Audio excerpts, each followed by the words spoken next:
Nah, Mas Lutfi boleh dijelaskan nggak bagaimana kisah yang tadi Abdullah bin Mas'ud tadi terkait perbedaan pendapat? Boleh diceritakan? Boleh. Jadi sebelum semua kita harus mencontoh para ulama salaf kita dalam menyikapi perbedaan pendapat. Nah, sekarang saya akan kisahkan bagaimana kisah sahabat Abdullah bin Mas'ud ketika ada perbedaan pendapat dengan sahabat yang lain. Jadi Abdullah bin Mas'ud itu mempunyai pendapat dengan tegas menyatakan bahwa seorang musafir afdolnya ialah sholat qashar gitu kan. Jadi diringkas aja 2 rakaat, tidak tam atau sempurna. Jika ada musafir yang sholatnya sempurna 4 rakaat, beliau mengatakan itu adalah mukhalafatul aula atau menyelisihi pendapat yang utama. Jadi Abdullah bin Mas'ud itu punya pendapat sendiri kalau orang musafir ya afdolnya utamanya itu ya itu apa namanya di jamak qashar, artinya diringkas 2, 4 jadi 2 itu kan. Kalau menyelisih itu berarti menyelisih pendapat yang utama yang ulama Islam mayoritas itu.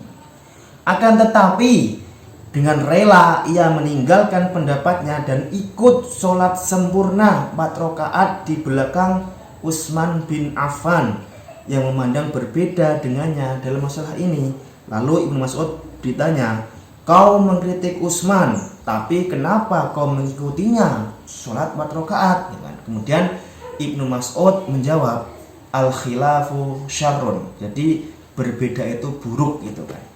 Karena tahu bahwa jika ia menonjolkan perbedaan itu di depan umum yang tidak semuanya paham masalah tersebut, Ibnu Mas'ud memilih untuk tetap mengikuti Utsman walaupun itu menyelisihi pandangannya sendiri. Jadi Ibnu Mas'ud itu rela gitu kan untuk meninggalkan keyakinan pendapatnya sendiri dengan mengikuti pendapat orang lain. Dalam hal ini Utsman bin Affan dalam masalah apa? Dalam masalah musafir ketika qashar gitu kan.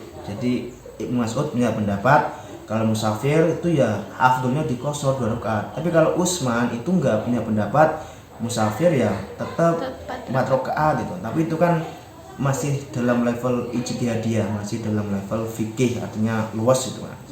Nah, Ibnu Mas'ud itu ketika bertemu dengan Utsman dan dia istilahnya meninggalkan pendapatnya itu demi mengikuti Utsman. Supaya apa? Supaya tidak terjadi perselisihan, supaya tidak terjadi kegaduhan di antara sahabat yang memang tidak paham dengan perbedaan itu gitu ya.